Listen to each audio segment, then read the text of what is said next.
Hello everyone, my name is Sapna Goyal and my channel is Sapna Goyal 1985.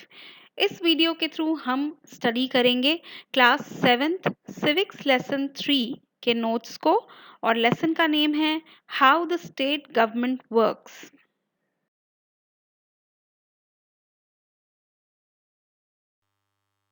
सो पहला question है use the term constituency and represent to explain who is MLA and how is the person elected. So MLA का मतलब होता है member of legislative assembly. So elections के लिए कोई भी state कई सारे areas में divided होती है, उन सब areas को बोला जाता है constituency और हर उस constituency से कई सारी पार्टीज के कैंडिडेट्स इलेक्शंस कंटेस्ट करते हैं, कुछ इंडिपेंडेंट भी होते हैं। फॉर एग्जांपल अगर आप दिल्ली में रहते हैं तो दिल्ली में रजौरी गार्डन एक कॉन्स्टिट्यूंसी है, तिलक नगर एक कॉन्स्टिट्यूंसी है, चांदनी चौक एक कॉन्स्टिट्यूंसी है, इस तरह से 70 कॉन्स्टिट्यूंसीज हैं। सो आप अगर तिलक नगर में रहते हैं और आपका voter ID card Tilak Nagar का है तो वहाँ पे तिलक नगर के कॉन्स्टिट्यूंसी से जितने भी कैंडिडेट्स कंटेस्ट कर रहे हैं आप अपने पसंद के कैंडिडेट को वोट देंगे और जिस कैंडिडेट को सबसे ज़्यादा वोट मिल जाएंगे वो तिलक नगर कॉन्स्टिट्यूंसी से जीत जाएगा और उसको फिर बोला जाएगा MLA, member of legislative assembly. और क्योंकि वो MLA अपने एरिया के लोगों से जीता हुआ है, अपने एरिया के वोट्स से, तो वो अपने एरिया को रिप्रेजेंट करता है। So MLAs are elected by the people of their constituency and hence represent the people of that constituency only. यानी जो तिलक नगर से कैंडिडेट जीता है वो तिलक नगर के लिए काम करवाएगा, चांदनी चौक के लिए नहीं। ठीक है। The next question है how do some MLAs become ministers और chief ministers? So कुछ MLAs में से ही मिनिस्टर्स चुने जाते हैं और एक चीफ मिनिस्टर बनता है। ये कैसे होता है? सो जैसे कि मैं अभी एग्जांपल दे रही थी दिल्ली का कि दिल्ली में 70 कॉन्स्टिट्यूएंसीज हैं।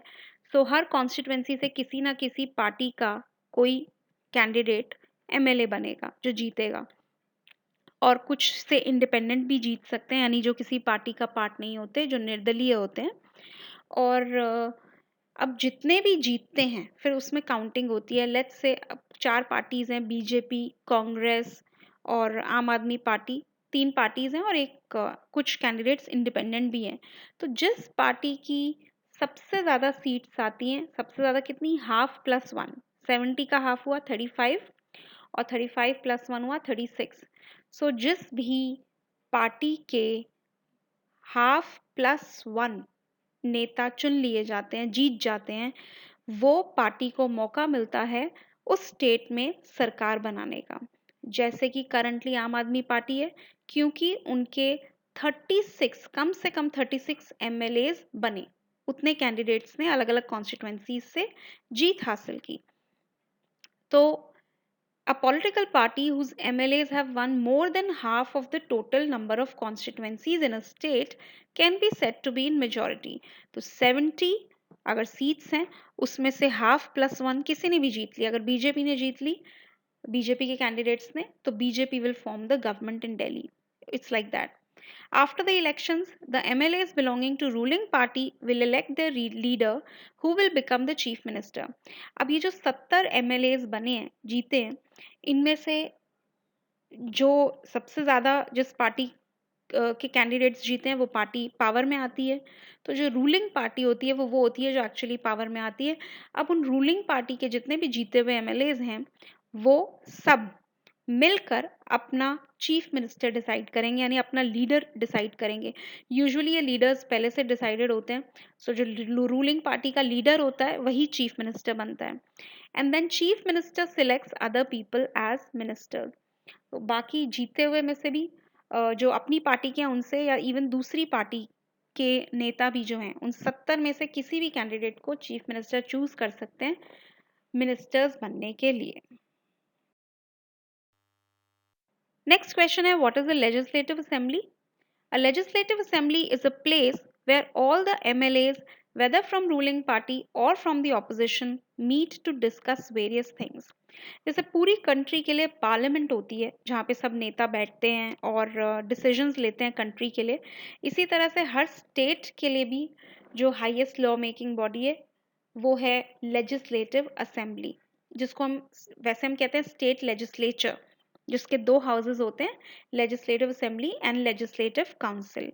लेजिस्लेटिव काउंसिल हर स्टेट में नहीं है, बहुत कम स्टेट्स में है, 6 या 7 में।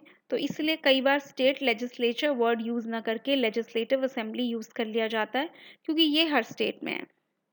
सो ये वो जगह है जहाँ सारे एमएलएज जीते हुए कैंडिडेट्स बैठते हैं और डिसीजंस लेते हैं। जैसे अगर हम दिल्ली की बात कर रहे हैं तो दिल्ली के 70 जो जीते हुए एमएलएज हैं वो लेजिस्लेटिव असेंबली में मीटिंग्स करते हैं। उसमें रूलिंग पार्टी भी है, ऑपोजिशन के भी नेता हैं, वो 70 नेता हैं जो जीते हैं।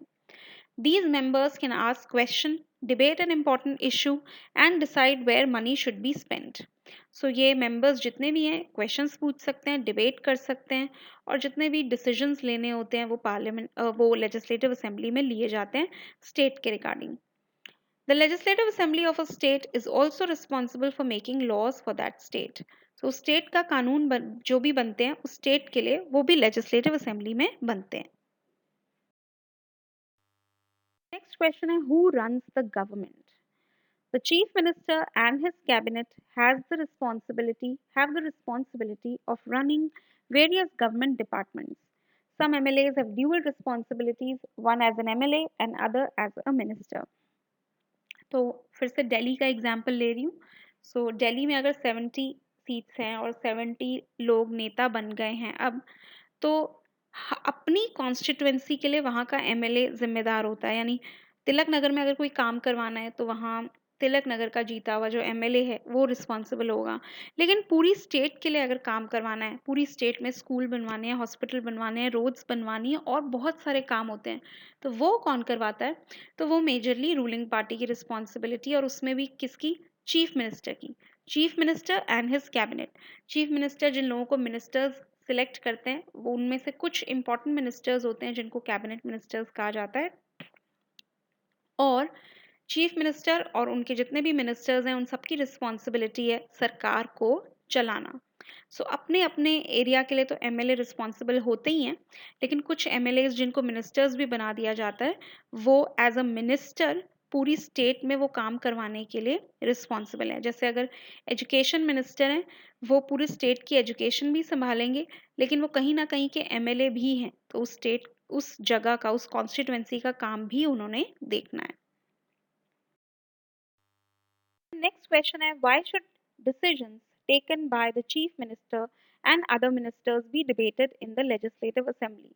So chief minister और दूसरे ministers जो भी decisions लेते हैं उन पे debate क्यों होना चाहिए?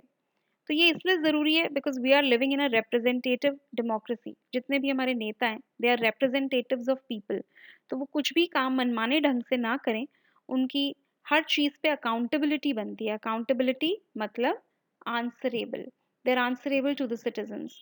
तो हर नेता आंसरेबल है, लोगों का प्रतिनिधि है, रिप्रेजेंटेटिव है, तो वो जो भी डिसीजंस लिया जाएगा वो पता होना चाहिए कि क्यों लिया जा रहा है, किस लिए दिया जा रहा है, इसलिए उस पर डिबेट होना ज़रूरी है। और मेजॉरिटी जो है, जो लेजिस्लेचर है, वो उस डिसीजन को अप्रूव करेगी, तभी वो एक्सेप्ट होगा। The next है what is the difference between the work that MLAs do in the assembly and the work done by government departments? So हर सरकार के कई सारे डिपार्टमेंट्स होते हैं, बहुत सारे। तो क्वेश्चन ये पूछा जा रहा है कि एक एमएलए अपने डिपार्टमेंट में जो कर रहा है और अपनी असेंबली में जो कर रहा है, अपनी कॉन्स्टिट्यूएंसी जैसे तिलक नगर की हम बात कर रहे थे, उन दोनों में क्या फ़र्क है? सो असेंबली में तो एक एमएलए डिस्कस करता है, डिबेट्स करता है, इश्यूज़ के ऊपर कानून बनाने की बात करता है। और जो गवर्नमेंट डिपार्टमेंट्स होते हैं वो भी किसी ना किसी लीडर के अंडर ही होते हैं, मतलब किसी ना किसी एमएलए के अंडर होते हैं। कोई भी गवर्नमेंट, हर गवर्नमेंट डिपार्टमेंट का हेड कोई ना कोई एमएलए होगा। ये हम स्टेट की बात कर रहे हैं। और उस गवर्नमेंट डिपार्टमेंट में जो भी काम किया जा रहा है उसकी फाइनल डिसीजन उस एमएलए के हाथ में ही होती है। सो लॉज को पास करना, उनको डिस्कस करना, डिबेट करना, ये सब असेंबली में होता है, लेकिन फाइनली जब उसको इम्प्लीमेंट करना होता है, किसी भी पॉलिसी का एग्जीक्यूशन कैसे लागू की जाए कोई पॉलिसी, ये सब चीज़ें गवर्नमेंट डिपार्टमेंट करता है। Next question, in the working of the government, explain the difference between members of legislative assembly and MLA who is also a minister। ये मैं ऑलरेडी क्वेश्चन ले चुकी हूँ, आपको डिफरेंस बताना है। एमएलए जो अपना काम कर रहा है और वही एमएलए जब एज अ मिनिस्टर कोई काम कर रहा है।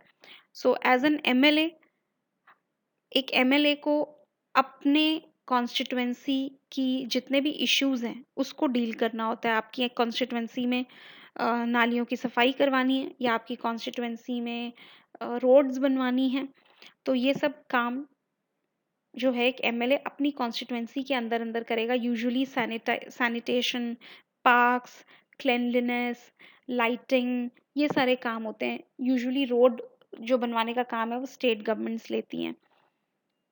और एज अ मिनिस्टर उसको क्या काम होता है, अपनी मिनिस्ट्री के अंडर जो भी इश्यूज होते हैं वो एमएलए डील करेगा, जो कि एक मिनिस्टर भी है। अब अगर एजुकेशन मिनिस्टर है तो एज एन एमएलए वो अपनी कॉन्स्टिट्यूएंसी देखेगा, मगर एज अ मिनिस्टर वो पूरी स्टेट में स्कूल्स, कॉलेजेस, उसके अंडर के जो भी डिसीजंस हैं वो उस एजुकेशन मिनिस्टर के अंडर आएंगे, वो वही लेगा। Then as an MLA he is responsible for the people of his own constituency। MLA सिर्फ अपनी कॉन्स्टिट्यूएंसी के लिए रिस्पॉन्सिबल होता है, लेकिन एज अ मिनिस्टर वो पूरी स्टेट गवर्नमेंट के लिए रिस्पॉन्सिबल होता है for that particular issue for which he is the minister. Education minister education देखेंगे, हेल्थ मिनिस्टर हेल्थ देखेंगे, लॉ मिनिस्टर कानून व्यवस्था देखेंगे। सो इस तरह से। Thank you so much. पसंद आया तो वीडियो लाइक एंड सब्सक्राइब ज़रूर करें।